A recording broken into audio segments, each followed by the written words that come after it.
ఈ మొదటి ఆదివారం దినమున ఏ వాక్యం చెప్పాలని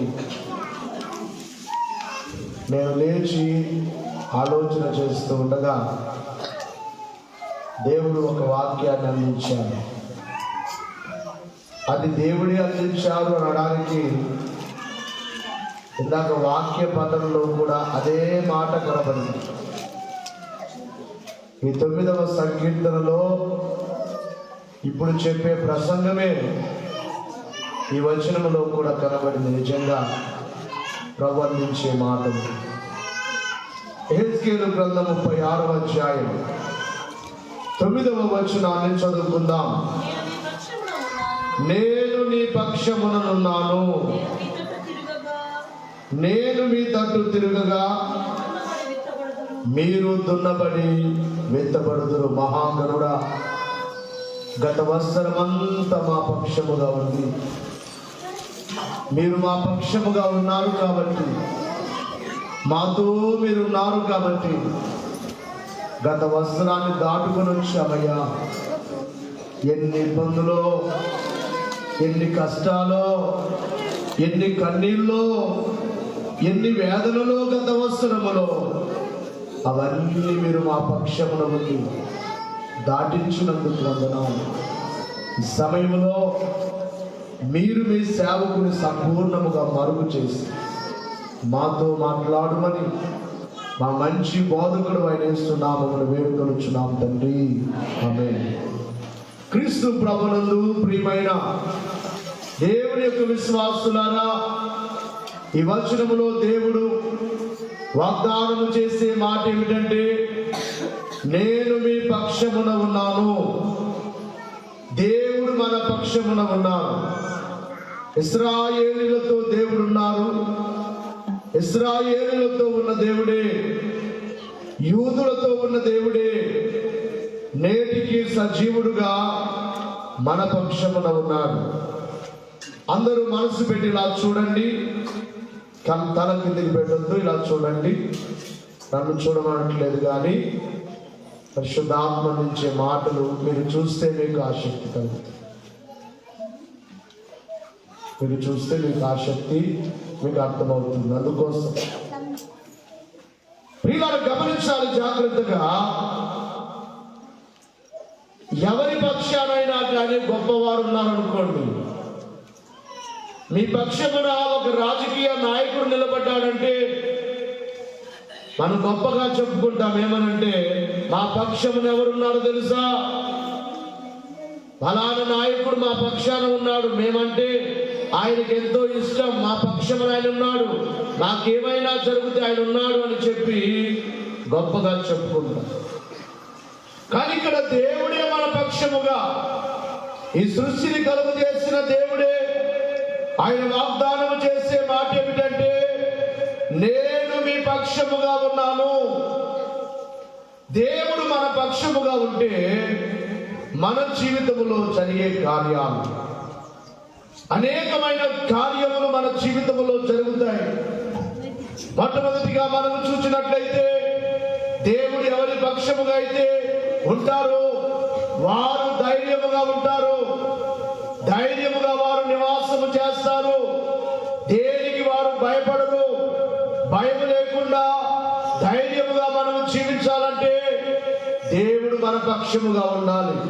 పరిశుద్ధ గ్రంథములో, కీర్తనల గ్రంథము 118వ సంకీర్తన 6వ వచనములో చూస్తే, యెహోవా మన పక్షమునున్నాడు, యెహోవా నా పక్షమునున్నాడు, నేను భయపడను, నరమాత్రుడు నన్నేమి చేయగలడు.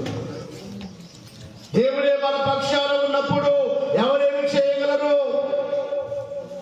కీర్తనకారుడు అంటున్నాడు, యెహోవా నా పక్షమున ఉన్నాడు, నేను భయపడను, నరమాత్రుడు నన్నేమి చేయగలడు. ఎవరు నన్నేమి చేయలేరనే ధైర్యముతో చెబుతున్నాడు కీర్తనకారుడు. ఏమనంటే, యెహోవా నా పక్షమున ఉన్నాడు, అందుకే నేను ధైర్యముగా ఉన్నాను. ఇక రెండవదిగా మనము చూసినట్లయితే, దేవుడు ఎవరి పక్షముగా అయితే ఉంటారో వారి జీవితంలో కార్యములు జరుగుతాయి, మంచి కార్యములు జరుగుతాయి. వారి కుటుంబంలో ఏ కార్యమైనా దేవుడు జరిగిస్తారు. దేవుడు ఎవరి పక్షానైతే ఉంటారో వారి జీవితంలోనే కార్యము జరుగుతుంది. కీర్తనల గ్రంథము 138వ సంకీర్తన 8వ వచనాన్ని చదువుకుందాం. 138:8. యెహోవా నా పక్షమున కార్యము సఫలము చేయును. యెహోవా నీ కృప నిరంతరమును, నీ చేతి కార్యములను విడిచిపెట్టకు. గమనించాలి, ఇక్కడ కూడా యెహోవా నా పక్షమున కార్యము చేయును. యెహోవా నా పక్షమునంటే దేవుడు ఎవరి పక్షానైతే ఉంటారో వారి జీవితంలో దేవుడు కార్యము చేస్తారు. ఏ కార్యమైనా ఆయన చేస్తారు ఎవరి పక్షానైతే దేవుడు ఉంటారో. ఇక మూడవదిగా మనం చూస్తే దేవుడు ఎవరి పక్షానైతే ఉంటారో ఆ ఉన్న వారి పక్షమున ఆయన యుద్ధము చేస్తారు. యుద్ధము అంటే మనము ఈ లోకములో ఎవరితో యుద్ధము చేయట్లేదు, కానీ లోకమంతటికి కూడా ఒక శత్రువు ఉన్నాడు. అందుకే కీర్తనలో దైవజనుడు పాడుచు అన్నాడు, పాపకారుడపవాది, పాప శోధకుడపవాది, శత్రువు సైతాన్ అన్నాడు. ఈ శత్రువే గత వస్త్రములో నిన్ను పడగొట్టాలని చూచాడు. ఈ శత్రువే గత వస్త్రములో నిన్ను దేవునికి దూరము చేయాలని చూచాడు. అయితే వారిని నీవు గెలవలేవు. ఇశ్రాయేలీయులైన వారే ఐగుప్తీయులతో వారి యుద్ధము చేయలేదు, కానీ వారి పక్షముగా దేవుడే యుద్ధము చేసినట్లుగా వారి అంటున్నారు, ఐగుప్తీయులే అంటున్నారు, ఇశ్రాయేలీయుల దేవుడు వారి పక్షముగా ఉన్నాడు. దేవుడు వారి పక్షముగా ఉన్నారు కాబట్టి మనము వారితో గెలవలేము. మన వల్ల కాదు, వెనక్కి వెళ్ళిపోదాం పదండి. నిర్గమకాండము 14వ అధ్యాయము 25వ వచనములో, నిర్గమకాండము 14వ అధ్యాయం 25వ వచనములో వారి రథ చక్రములు ఊడి పడినట్లుగా చేయగా వారు బహు కష్టపడి తోలుచు ఉండిరి. అప్పుడు ఐగుప్తీయులు ఇశ్రాయేలీయుల ఎదుట నుండి పారిపోదుము రండి. వారే చెబుతున్నారు, ఐగుప్తీయులే ఇశ్రాయేలీయులు చంపడానికి వచ్చిన వారే, ఇశ్రాయేలీయులు తరుముతూ వచ్చిన వారే. వారంటున్నారు, ఇదిగో మనము వెళ్ళిపోదాము రండి. ఇశ్రాయేలీయుల ఎదుట నుండి పారిపోదాము రండి. ఇక్కడ బాగా వినాలి, యెహోవా వారి పక్షమున మనతో యుద్ధము చేయించున్నాడు. చెప్పండి, ఎవరు చేస్తారట? ఇశ్రాయేలీయుల పక్షాన్ని ఎవరు చేశారట? దేవుడే యుద్ధము చేశారు. ఎవరితో అయితే ఎవరి పక్షానైతే దేవుడు ఉంటారో వారి యొక్క పోరాటములో వారి యొక్క శత్రువుతో పోరాటం. మరలా చెప్తున్నారు, ఎవరు మనకు శత్రువులు లేరు. ఉన్నారా ఎవరికైనా శత్రువు? అంటే మీరు మాట్లాడలేదంటే ఎవరు ఉన్నారన్నమాట. ఉన్నారా? ನಿಮಗೇನು ಗೊತ್ತಾಯಾ? ನಮ್ಮ ಮನೆ ಬಗಲಿಗ పక్కదಲ್ಲ పక్క కూడా పక్కన మా ఇంటి పక్కనే ఉన్నారు. మీకేం తెలుసు? ಅವರಂದ್ರೆ ನಮಗೆ ಎಷ್ಟು ಸಿಟ್ಟು ಗೊತ್ತಾ, ಎಷ್ಟು కోపం ಗೊತ್ತಾ? ఎంత కోపమో తెలుసా మాకు? వాళ్ళంటే వాళ్ళు నాశనం అయిపోవాలని ప్రార్థన చేస్తున్నాం అంటారేమో. వాళ్ళెవరు శత్రువులుగా, వాళ్ళు బాగుండాలని ప్రార్థించారు. ప్రపంచానికి ఒక శత్రువు ఉన్నారు. వాడు మనిషి యొక్క జీవితంలో నెమ్మది లేకుండా చేస్తూ ఉన్నాడు. మనిషితో పాపము చేయిస్తూ ఉన్నాడు. దేవునికి దూరము చేయిస్తూ ఉన్నాడు. ఆ దినములలో ఫరో ఏ విధముగా ఇశ్రాయేలీయులకు ఐగుప్తులు ఏ విధముగా శత్రువుగా ఉన్నాడో, లోకమంతటికి శత్రువు సైతానే. పాపకారుడు పాపము చేయించేవాడు. అయితే ఆ శత్రువుతో యుద్ధము నీవు చేయలేవు. ఆ శత్రువుతో యుద్ధము నేను చేయలేము. కానీ ఆయన మన పక్షాన ఉంటే ఆ శత్రువు యొక్క పన్నాగములు, అపవాది యొక్క పన్నాగములు ఏమీ మన మీద సాగకుండా ఇశ్రాయేలీయులతో యుద్ధము చేసిన దేవుడే మన పక్షాన కూడా యుద్ధము చేస్తాడు. చెప్పండి. శత్రువులు గెలవగలరా మనలా నేడు? శత్రువులు గెలవగలరా?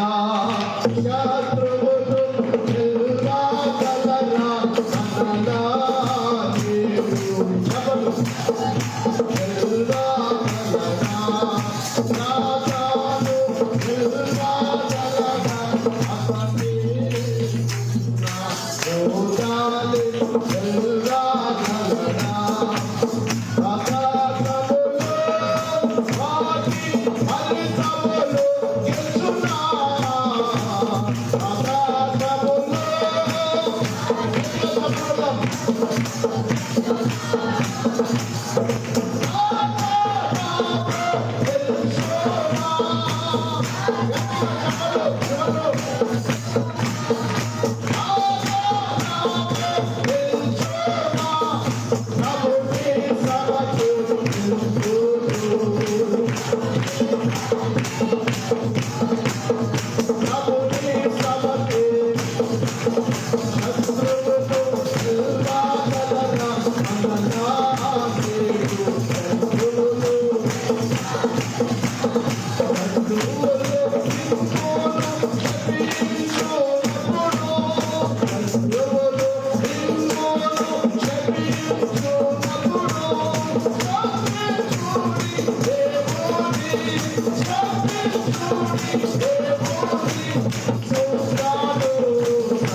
దేవుడు వారి పక్షాన్ని యుద్ధము చేయించున్నాడు. ఇశ్రాయేలు ఎదుటి నుంచి మనం వెళ్ళిపోదాం. వారి పక్షములో ఉన్నాడు. కాబట్టి దేవుని యొక్క విశ్వాసులారా, ఎవరితో అయితే దేవుడు ఉంటారో, ఎవరి పక్షాలైతే దేవుడు ఉంటారో, యుద్ధమును చేయవలసిన అవసరం లేదు, పోరాటమును చేయవలసిన అవసరం లేదు. ఆయనే చూస్తుంటారు. ఇక 4వదిగా చూసినట్లయితే, ఎవరి పక్షాన దేవుడు ఉంటారో, ఎవరి పక్షానైతే దేవుడు ఉంటారో వారికి ఆయనే సహకారి అయి ఉంటారు అని దేవుని యొక్క వాక్యములో ఆయన మన పక్షాన సహకారి అయి ఉన్నారు అని పరిశుద్ధ గ్రంథంలో కీర్తనల గ్రంథము 118వ సంకీర్తన 7వ వచనమును చదువుకుందాం. యెహోవా నా పక్షమును వహించి నాకు సహకారి అయి ఉన్నాడు. ఎవరి పక్షానైతే దేవుడు ఉంటారో వారికి సహకారము దేవుడే, మనుషుల సహకారము కాదు. దేవుడే మనకు సహకారి. ఇక 5వదిగా మనము చూసినట్లయితే, దేవుడు ఎవరి పక్షానైతే ఉంటాడో వారి మీద ఎవరు విరోధం చేయలేదు, వారికి ఎవరు విరోధులు కాలేరు. ఒకవేళ ఎవరైనా వారితో విరోధం పెట్టుకుంటే, దేవుడు ఎవరి పక్షానైతే ఉన్నారో వారితో విరోధం పెట్టుకుంటే, వారితో విరోధం పెట్టుకున్న వారికే కష్టం. జాగ్రత్తగా వినాలి. దేవుడు ఎవరి పక్షానైతే ఉన్నారో వారితో ఎవరు విరోధులుగా, వారికి ఎవరు విరోధులైనా వారికే కష్టం, వారికే కష్టం. పరిశుద్ధ గ్రంథంలో మనం చూసినట్లయితే రోమా పత్రిక 8వ అధ్యాయము 31వ వచనములో ఇట్లుండగా ఏమందుము దేవుడు మన పక్షముగా ఉండగా మనకు విరోధి ఎవరుండగా? గట్టిగా చెప్పాలందరూ. ఎవరు మనకు విరోధి? ఎవరేం చేయగలరు? ఎవరేం? ఆ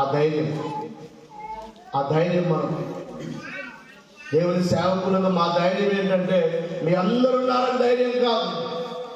మీ అందరు ఉన్నారు, మాకేమైనా అయితే మీ అందరు ఉన్నారు. కానీ మా ధైర్యం ఏంటంటే, నా ధైర్యం ఏంటంటే, అప్పుడు మందిరం కాలిపోయినప్పుడు మీ అందరూ అప్పుడు ఏడుస్తూ ఉన్నారు. కొంతమంది ఆ లోపలికి వెళ్ళిపోయేటట్లుగా ఆ వీడియో చూస్తే అప్పుడు ఆ మంటలోనికి వెళ్ళిపోతారేమో అని అనుకున్నాను నేను. అంత ప్రయాస అక్కడ ఉన్న కుమారులు ఆర్పణ కొరకు అంతగా మీరు అక్కడ తిరుగుతూ ఉన్నారు. లోపలికి వెళ్ళిపోతారేమో, ఏమైనా కొంతమంది లోపల సామాన్లు తీసుకురండి, వెళ్ళిపోయేటప్పుడు మందిరం కాలిపోయింది. మీ అందరు రాగానే ఏడుస్తూ ఉంటే నా ప్రక్క నిలబడి ఒక కీర్తన, అయ్యగారు రాసిన కీర్తన ఎవరో పాడుచున్నాం, ఎవరో ఒక భక్తుడు వచ్చి పాడినట్టుగా నా చెవులో వినబడుతుంది. ఏంటంటే, శత్రువులెల్లా నన్ను చంపా చూచినాలే, సంబయినానే జడియాను. శత్రువులు నన్ను చంపాలనుకున్నా నేను భయపడను. నా మిత్రులు భక్తుల మేలైన ప్రార్థనల్ మించున్ ధైర్యము విడువాను. నా కొరకు పరలోక భక్తులు ప్రార్థన చేస్తూ ఉన్నారు, వారి ప్రార్థన నా పక్షాన ఉన్నాయి కాబట్టి నేను చేయను. ఆ చరణం వినబడుతుంటే నాకు ఒక్కసారిగా ధైర్యం వచ్చి ఆ కీర్తనరాయ్ గారు, పరమా దేవుండేనా పక్షమయ్యుండగా నరుడేమి చేయగలడు. నిజముగా దేవుడు మన పక్షాన ఉంటే, పరమా దేవుండేనా పక్షమయ్యుండగా నరుడేమి చేయగలడు. ఆ పరమా జనకుండేనా పట్టయుండగా పాప పరుడేమి చేయగలడు. దేవుడే నా పక్షములో ఉండగా ఎవరు నన్నేమి చేయగలరు? ఆ ధైర్యం, అది కొండంత ధైర్యం. దేవుడు మన పక్షాలుగా ఉంటే ప్రియులారా ఎవరు ఏ కీడు చేయలేరు. ఆ రోజు నా కీర్తన, ఆ చరణం నన్ను ఎంతగానో ధైర్యపరిచింది.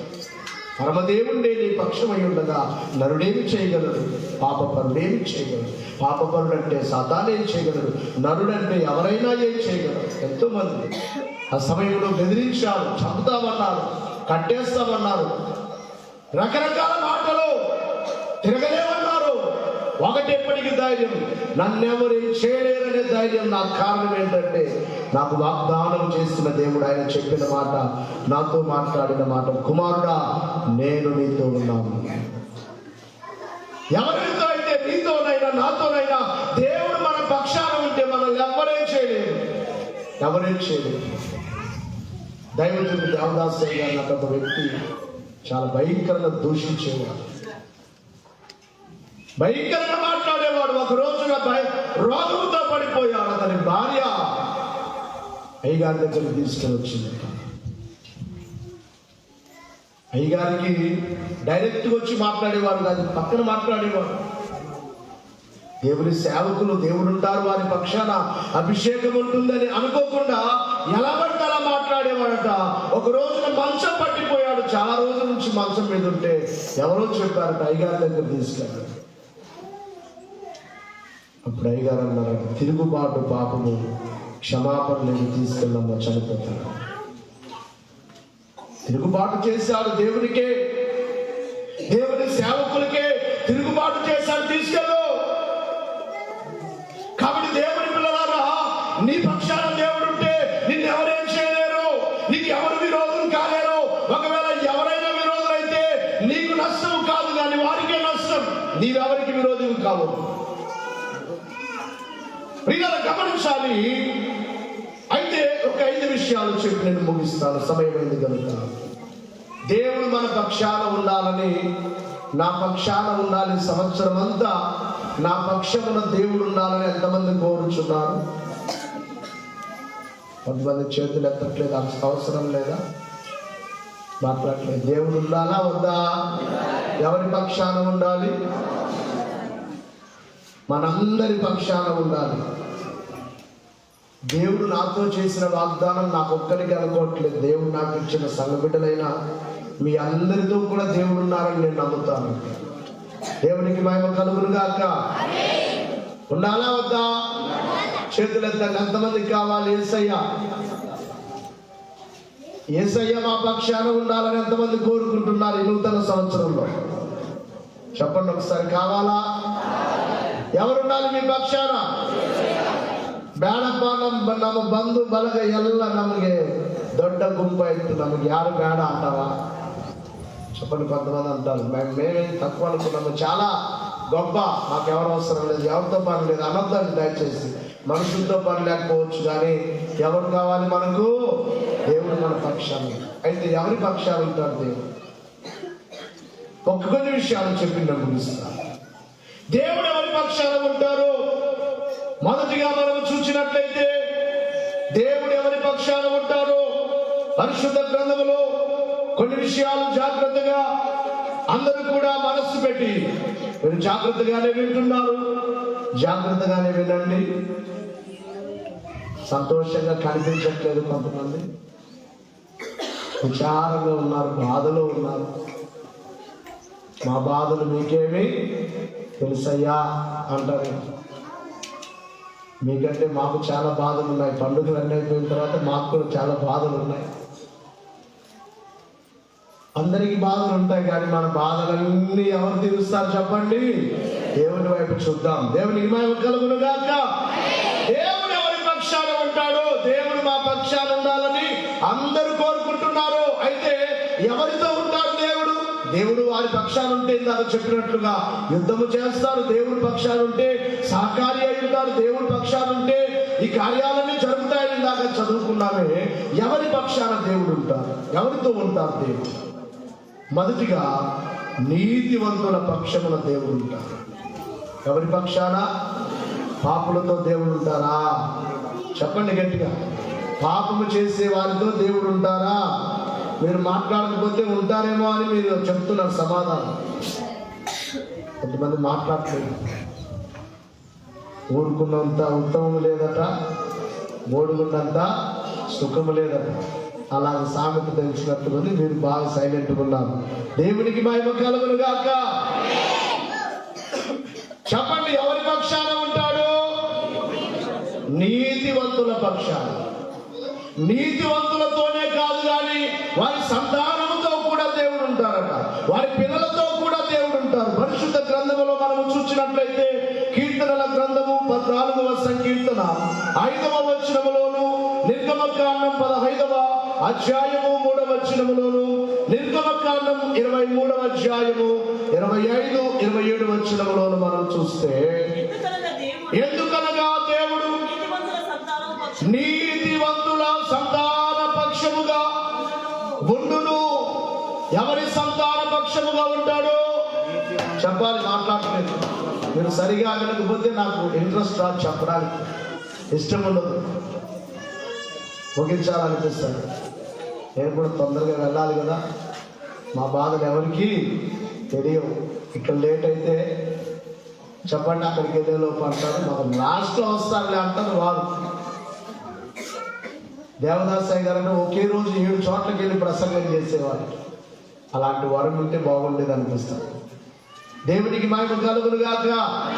కొంచెం వాళ్ళు పెద్దలు అయితే ఎక్కడ ఉన్న అక్కడ పంపించేద్దాం అనుకున్నాం. ఒకే చోట ఉండిపోవాలి తృప్తిగా. మిమ్మల్ని 5 గంటల వరకు పెట్టాలి. 8 నుంచి 5 గంటల వరకు ఆరాధన. అయితే ఇప్పుడే రామని తీర్మానం చేసుకుంటారేమో, దానికి కూడా ಬೇಡಪ್ಪ ಅಷ್ಟುವರೆಗೆ ನಮಗೆ ಆಗಕ್ಕಲ್ಲ, ನಾವು ಹೋಗ್ತೀವಿ ಅಂತಾರೇమో. దేవునికి మహిమ కలుగును గాక. సరే ప్రియులారా, జాగ్రత్తగా వినండి. మా బాధలు ఎవరికి తెలియవు. మన క్రిస్మస్ సందర్భంలో అందరి ఇళ్ళకి వెళ్ళాం. మన మహాతనులు షుగర్ ఏదన్నమ్మా అంటే వాళ్ళు అంటారు, కొంచెం వేసామయ్యా, వాళ్ళ ఇంట్లో దాగా మా ఇంట్లో దాగా అన్నట్లుగా తాగేసాను. ఏమో కానీ ఏమైతే అయిపోయిందని, ఓ మహా ఎక్కిపోయింది, తనకి ఎక్కిపోయింది. ఇంకా కళ్ళు తిరిగిపోతున్నాయి, కళ్ళు గుడ్డు పీకేసినట్టుగా ఉంది. ఏంట్రా పరిస్థితి, ఏం చేయాలో అర్థం కావట్లేదు. ఇలా ఉంటుందన్నమాట. మా ఇంట్లో తినడు, మా ఇంట్లో అందరి ఇళ్ళలో తింటాం. చెప్పనా మా బాధ ఎలా ఉంటుందో. మనలో ఒక చోటుకి వెళ్తే ఇంతకుముందు కాలంలో మామిడికాయ చెట్లు అంటే మహా ఇష్టం నాకు. వెళ్ళాను, అయ్యా మామిడికాయ చెట్టు అంటే వేయండమ్మా అన్న. అది పాడైపోయింది. అదంతా ఇష్టంగా కలుపుకున్నాను. ఇక్కడ కాదు రండి, ఎక్కడో మీరు పరీక్ష చేసుకోవద్దండి. మరలా హాస్పిటల్లో లేండి, ఒకరింటికి వెళ్తే ఇష్టంగా కలుపుకున్నాను, తినేద్దాం కానీ అది నోట్లే కదా నొక్కితే బయటికి లాగేస్తుంది అనమాట, బయటికి దుబ్బేస్తుంది, బయటికి నెట్టేస్తుంది. ఇంకా ఎంత ముందు పెట్టుకుందామన్నా కుదరట్లేదు. తిరగపోతే బాలేదయ్యా అంటారు. మొన్నటి వరకు మా మేనకోళ్ళు ఉండేది, పాస్టర్ గారి బుద్ధంట బాగుందా చెప్పండి, బాగలేదంటే మీరు ఊరుకుంటారా? బాధపడతారు. అమ్మో అయ్యగారికి బాగా చేయలేదంటే మేము తినలేకపోయాడని మీరు బాధపడతారు. మరింత ముందు ఒకసారి ఇంటికి వెళ్తే ఆ ప్లేట్ కడిగి వాడమైందో కానీ చికెన్ మటన్ తిని ఉన్నారు, సరిగా కడగలేదు ప్లేట్, అందులో పెట్టారు. ఓ ముద్ద పెట్టుకుందామంటే అంత బాగుంది, పెట్టింది బాగుంది భోజనం, ప్లేట్ వాసన పడుతుంది అన్నమాట ముఖానికి, ప్లేట్ వాసన వచ్చేస్తుంది ముఖానికి. అది అంతా కూడా కులిపోతుంది చూడండి, మాంసం కులిపోయిన వాసన. సరిగ్గా మహాతల్లులో దిమ్మిలికి కూడా వస్తుంది, 20 రూపాయలు 10 రూపాయలు. దయచేసి కడగండి, పరీక్ష చేసుకోండి. అలా సామాన్లు చెప్తున్నాను నేను. మా బాధ గంగరాజులే వెళ్ళాం, అయిపోయింది ప్రార్థన. అయ్యారు వెళ్దాం పదన్నయ్యా భోజనం వద్దంటే నేను అన్నాను, గంగరాజు వచ్చి కార్యక్రమాల గురించి భోజనం చేయకుండా వెళ్తే బాగుండదు, కొద్దిసేపు కూర్చొని భోజనం చేసేది బాధలే అన్నా. గంగరాజు మాట మీద వచ్చిందే బాగుంది. ఏం చేశానంటే కూర్చోగానే జరిగింది ఏంటంటే, ఆ చికెన్ మటన్ వేసేవాడు గంటితో వేయచ్చు కదా, చిన్న చిన్న కప్పులు పెట్టారు. ఎవరందరూ నడిపేసి 2 భాగాలు 3 భాగాలు చేసి దాంట్లో వేస్తున్నాడు ఆ క్యాన్. అప్పుడే స్టార్ట్ అయింది నాకు, రోజు తినలేదు ఆయన, ఏ పరిస్థితి ఇలా వచ్చింది నాకు, వెళ్ళిపోయిందా బాగుండేది.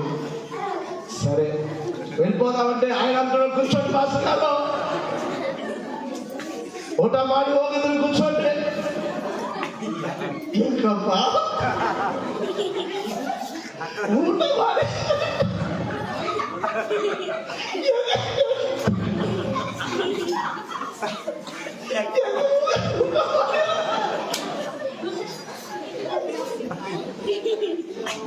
సరే ఏమనుకున్నా, నా పాస్ కదా నన్ను సపరేట్ ఇట్టిస్తారేమో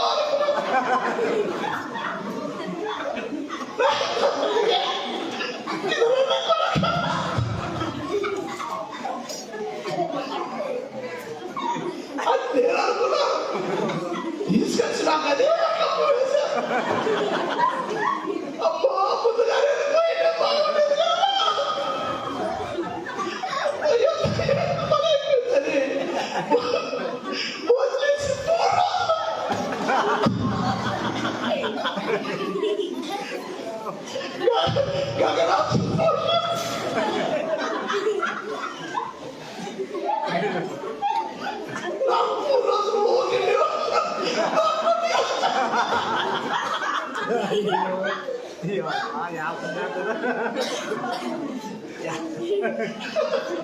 ఇలా ఉంటుంది మా ఇంట్లో తిరగాలి, మా ఇంట్లో ఎలా తిరాలిగా చేసిన పరిస్థితి చూస్తే వద్దురాలా అనిపించింది. 3 రోజులు వద్దనుకుంటే నోట్లో నీళ్ళు ఊరుతున్నాయి, వాటిలో బాగా నవ్వారు. దేవుడికి మహిమ కలుగును కాక. నవ్వుచూ ఉండండి, అలా పెట్టిన తింటా నీ ఎంత మాట్లాడు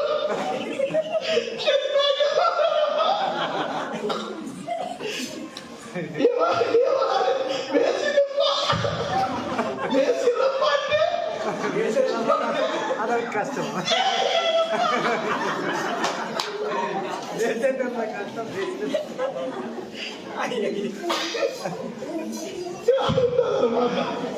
మా బాధలు అవుతాయి. అందుకే పాస్టయ్య పొట్టంటా, పాస్టయ్య పొట్ట, తమలపాకు కట్ట, కొత్తిమీర కట్ట ఎప్పుడు తడిగానే ఉంటాయి. ఎక్కిందే కూడా ఈ పొట్ట. దేవునికి మహిమ కలుగును గాక. ఇలాగే ఉండండి సంతోషంగా ఈ సంవత్సరం అంతా దేవుడు మిమ్మల్ని ఆనందపరచును గాక. సరే ప్రియులారా, దేవుడు మన పక్షముగా ఉండాలంటే ఎవరి పక్షాన ఉంటాడంటే నీతివంతుల పక్షాన ఉంటాడు. పాపల పక్షమున దేవుడు ఉండడు. ఎవరైతే నీతిగా బ్రతుకుతారో వారి పక్షమున, వారి పిల్లల పక్షమున దేవుడు ఉంటారు. అందుకనే తల్లిదండ్రులారా, మీరు నీతిగా జీవిస్తే మీ పక్షాన దేవుడు ఉంటాడు, మీ పిల్లల పక్షాన కూడా దేవుడు ఉంటాడు. దేవుడు మన పక్షాన ఉండాలని కోరుకుంటే మీరు నీతిగా ఉండండి. ఇక రెండవదిగా మనం చూసినట్లయితే దేవుడు ఇంకా ఎవరి పక్షాన ఉంటారు? దీన మనస్సు గల వారి పక్షమున, దీనుల పక్షమున ఆయన ఉంటాడు. గర్విష్ఠులతో ఆయన ఉండడు, హెచ్చించుకున్న వారితో ఆయన ఉండడు.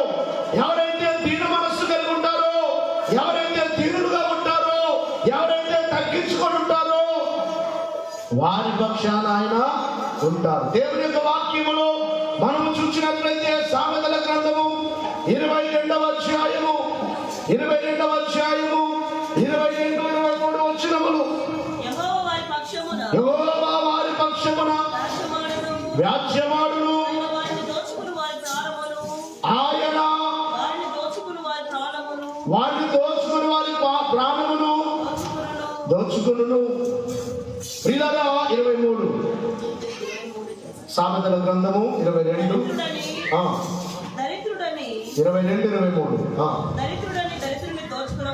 దరిద్రుడని దరిద్రుని దోచుకొనవద్దు,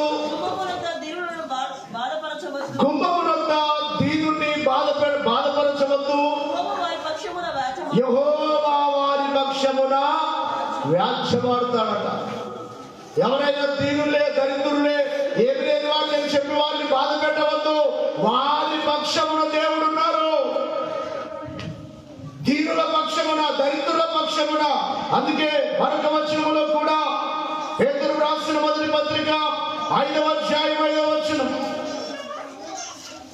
5వ అధ్యాయం 5వ వచనం. త్వరగా అమ్మా. చిన్నపిల్లలారా, పెద్దలకు లోబడి ఉండుడి. మీరందరూ ఎదుటి వారి ఎడల దీన మనస్సు అను వస్త్రమును ధరించుకొని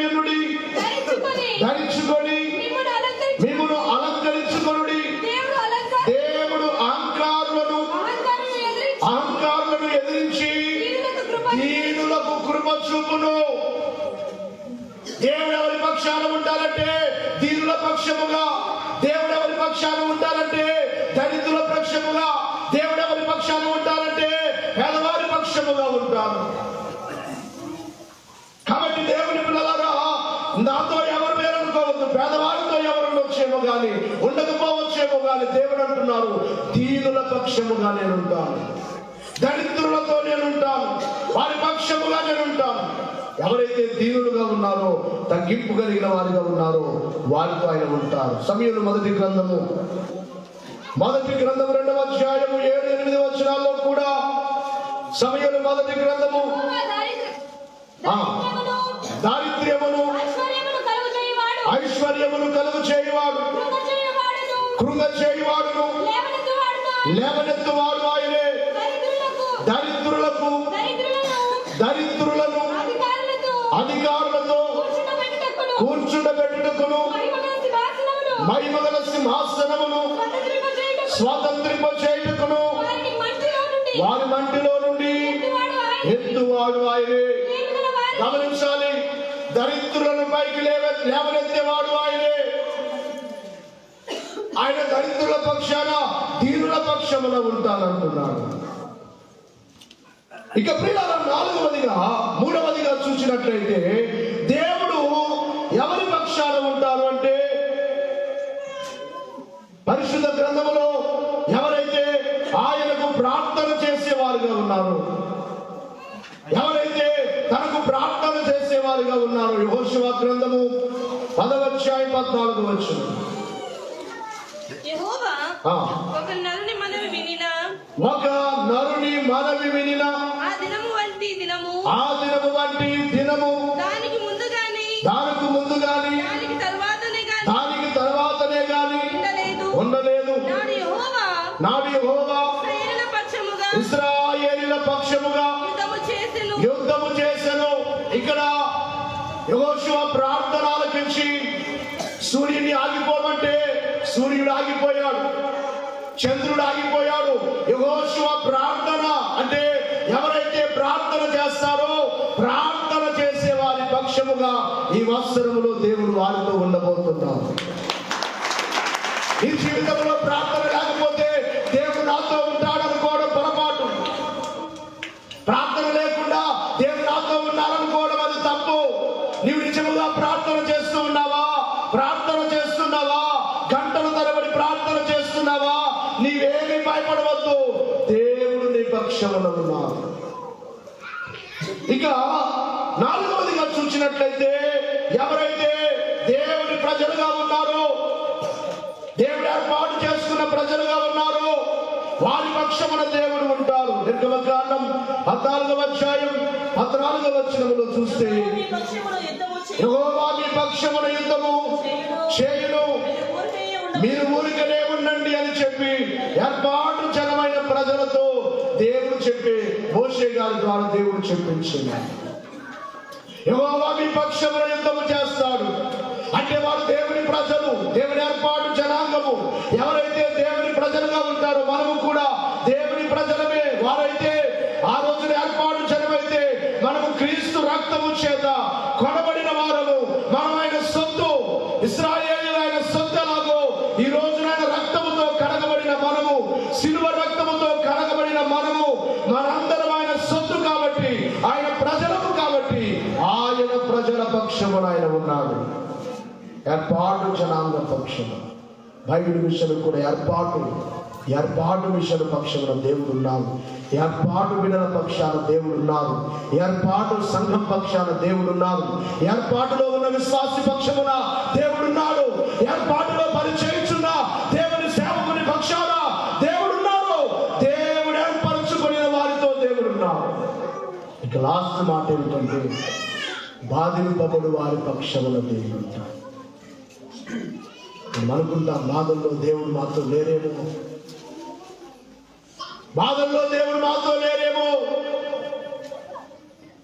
కష్టాల్లో దేవుడు మాతో లేడేమో అని మనం అనుకుంటాం. కానీ ఎవరైతే బాధపడుతున్నారో, ఎవరైతే కన్నీరు కారుస్తూ ఉన్నారో, ఎవరికి తెలియకుండా నిద్రపోకుండా వారికి ఉన్న సమస్యను బట్టి, కొంతమంది నిద్రపోకుండా ఓ గదిలో కూర్చొని వారికి ఉన్న సమస్యను బట్టి కన్నీరు కారుస్తూ ఉన్నారు, బాధపడుతున్నారు. కన్నడలో అంటారు కదా, నవ్వు యారికి గొత్తవుతుందని చెప్పి వారి యొక్క నవ్వు, వారి యొక్క బాధ ఎవరికి తెలియక వారికి వారే కన్నీరు కారుస్తూ ఉన్నారు, బాధపడుతున్నారు. నిజముగా నీవు బాధపడుతూ ఉంటే నీ పక్షాన దేవుడు ఉన్నారు. ఆ బాధ దేని బట్టి అయినా కావచ్చు, నీ ఇంట్లో ఉన్న శ్రమను బట్టి కావచ్చు, నీకు అనారోగ్యాన్ని బట్టి కావచ్చు, నీకు అప్పులను బట్టి కావచ్చు, నీ భర్తను బట్టి కావచ్చు, భార్యను బట్టి కావచ్చు. ఏ బాధ కానీ నీవు నిజముగా ఏడుస్తూ ఉంటే ఆయన నీ పక్షాన ఉన్నారు.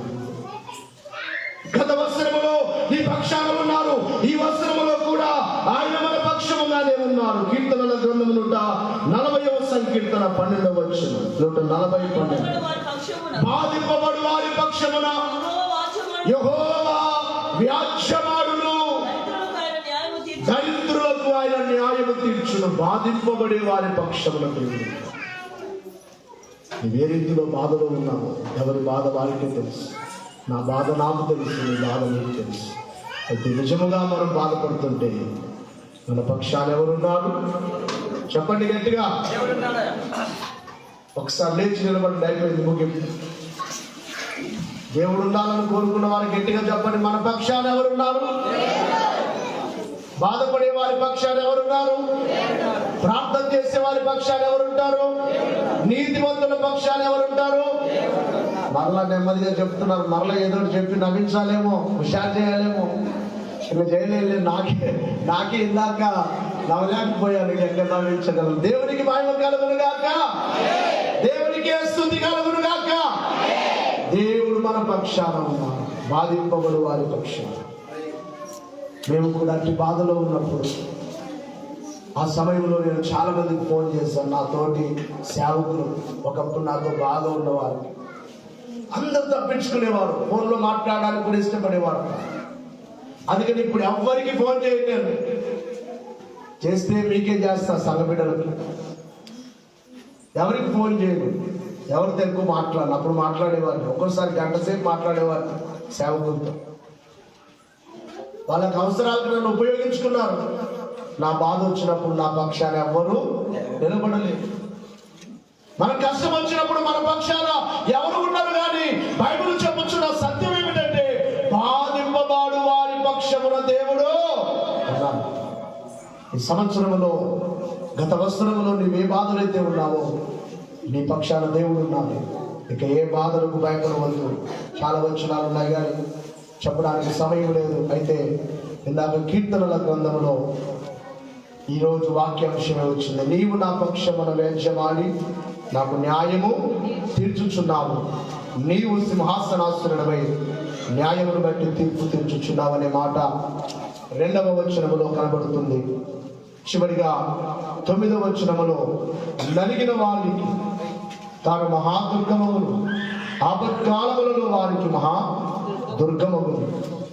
మరొక వచనములో 12వ వచనములో ఆయన రక్తపరాధులను గురించి విచారణ చేయనప్పుడు బాధపరచబడు వారిని జ్ఞాపకము చేసుకొనును, వారి మొర ఆయన మరువడు. ఎవరి మొర?